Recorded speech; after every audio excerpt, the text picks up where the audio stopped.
is and fulvic is. What's the difference between humic and fulvic? Is it the same thing? No, humic, yeah, they're two molecules. One's a very large molecule, which is the humic acid, and then the smaller the fulvic is fulvic acid.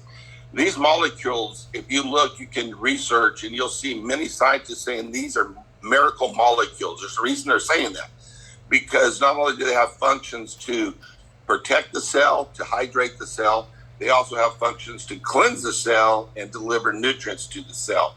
That's why they call it a miracle molecule. There's nothing on the face of the earth that works like these two. There's different ways that you can extract fulvic and humic acid out of deposits. The way we do it, you're getting a more intensified fulvic and humic acid, so you're getting a little bit more than somebody trying to create it in their backyard or whatever they're going to do, because some people use bog, some people use seaweed, for example, is a good source of fulvic acid, but it's not the highest quality of fulvic acid. There's fulvic acids all over the world. It's just we don't get them anymore. They used to be on the surface. Now they're underground or they're in the sea, because that's about the only place you get fulvic acid. So when you're using these two types of molecules, you're going to change your life. Not only are these molecules what we just talked about delivering, you're getting minerals out of this. The secret is you got to have good bacteria in your gut to make everything function. You've got to get, this is what every mineral that is in this is designed for some function, whether it's to process or break down nutrients or deliver nutrients. That's how important this is. I've been talking with some scientists about what is going on with the world and overweight. And people are trying so hard to lose weight, and they're not doing it. This is a totally different era we're living in. And the bottom line is really coming down to food isn't food anymore. Everything is processed. It's causing fat cells that you can't get rid of anymore, because we're eating stuff that we've never eaten. In the 50s, if you ever look at pictures of New York or Chicago in the 1950s and even up to the 60s, you didn't see overweight people walking up and down streets. They were all skinny. Now I see these pictures and it just shocks you. And it's not their fault. They're adding stuff to addict us to food. And a bunch of processed food too, right? All this processed. People always say, these fast food chains they're the worst thing to eat.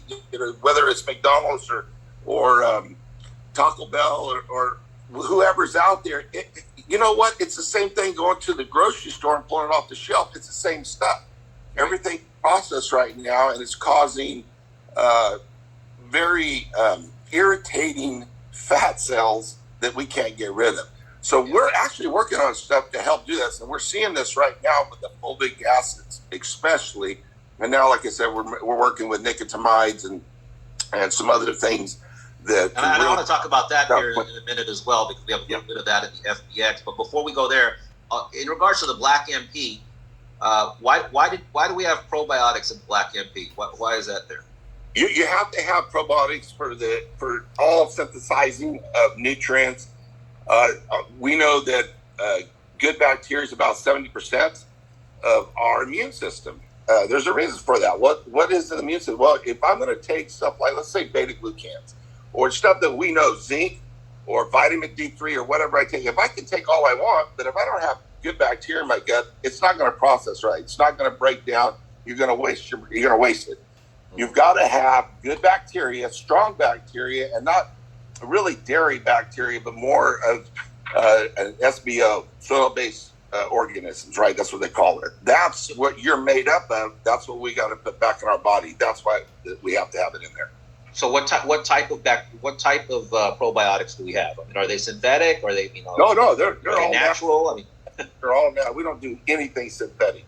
So when we say soil-based probiotics, everything's synthetic. Right? That is our problem right now with the world. Is we're eating and drinking too much synthetic stuff, and that goes for water too. I mean, when they start adding chlorides and sulfites, sulfates, and bicarbonates, all you're doing is manipulating something that you really don't need to manipulate, but they have to manipulate it because once they RO it or they reverse osmosis out water, there's no taste to it. They got to add some minerals for taste.